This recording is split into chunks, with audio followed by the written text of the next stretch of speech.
Your Grace, Bishop Joseph, Reverend clergy, brothers and sisters, Christ is in our midst. He is never shall be.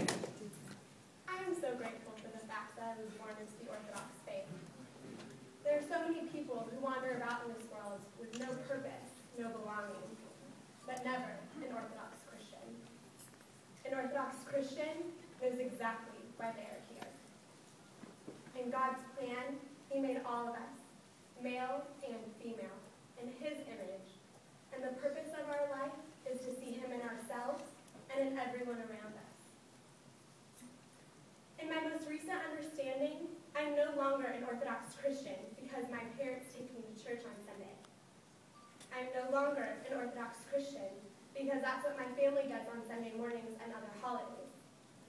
I'm an Orthodox Christian because of the choices I make every single day.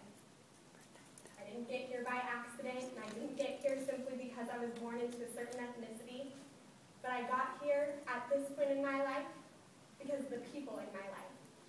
And while I will forever be grateful for my grandparents and parents and aunts and uncles and cousins and even my siblings, I'm personally humbled by the relationships I have shared with the men who dare to wear that distinctive collar, who drop to their knees and fight for me like a man after God's own heart.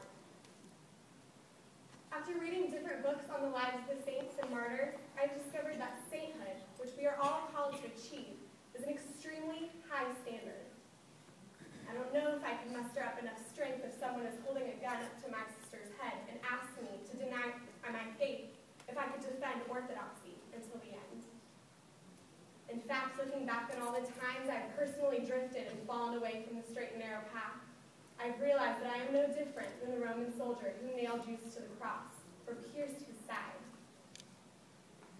But for all of us who doubt our strength and our faith, for all of us who are not meant to be thrown into a fiery furnace or eaten by lions, for all of us who are not called to die for our faith, those holy apostles, those 12 men, they knew the ones they even need most. Our life preserver on a sea of trouble, our sanctuary from those who tempt us, our teacher to help guide our course, those amazing gifted men of the priestly ranks. There are many distinguished men in this room who by us, they live a saintly life. According to us, are saintly. But these men would be the first to say that they don't. In their humility, they lead by example, and they instruct us to discover the better angels of our nature. Very recently, I was aware of an incident at school where my friend was going to make a very stupid decision, and I was stuck in a dilemma, as the unspoken rule is never to rat out a friend.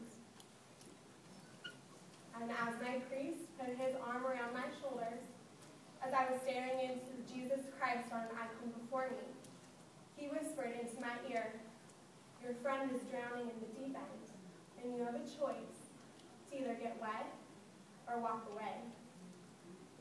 My priest saved a life that day as I dove into the deep end. Christ himself was referred to the high priest according to Melchizedek, but even his closest female companion, Mary Magdalene, referred to him as Rabboni, teacher. From his most perfect example, the men in the black robes, whose hands we kiss, have assumed the mantle of shepherd. Surely they embody Jesus' instruction in the Gospel of Matthew, but whoever does and teaches them the commandments of God, he shall be called great in the kingdom of heaven. And if I could be indulged a personal note, I would say to each one of you, thy rod and thy staff, they comfort me, and you should never be afraid to use either one when I need it.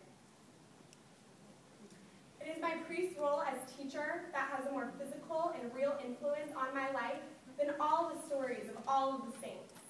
In other words, the saints can be viewed as your favorite sports hero, someone that you may or may not ever be able to match in talent or ability. But your priest is like your coach, someone who's teaching you the ways of the game, someone who you are able to talk to, a man with a wife and children and sometimes even a job, a living, breathing, normal human being. The only difference is that he has some incredible insight. adorn our precious churches with images of gold and saintly people, people who exude an inner light. Theirs are lives that we revere. But the man that opens the gates of the sanctuary, the man who descends down the steps, the man who graciously walks amongst us, humbles me when he crosses his arms and bows his head and asks me to forgive him, a sinner. And what is my role in this relationship? Well, no less a figure than St. John Chrysostom offers some guidance. I speak not to those who have been members of the church only a year, but to those who from their earliest age have been attending the services. Do you think that to be religious is to be constant in church-going? This is nothing unless we reap something for ourselves. If from gathering together in churches we do not gather something for ourselves, it were better to remain at home. For our forefathers built the church not for us just to come from our private houses and show us to one another, but to bring together learners and teachers, and to make the one better by means of the other. We are not called merely to show up and listen. We are not an audience. It is our duty to participate, and in doing so, we build our priest up. We do not merely recite a mass by rote, but we must live the liturgy. And while God's plan for me, in the circumstance of my birth, in the irrefutable wisdom of our Holy Fathers, I must accept the fact that I will never be ordained. But if it is His will, I may one day give birth to a man that is so rare and so blessed that he might be called to wear the cloth.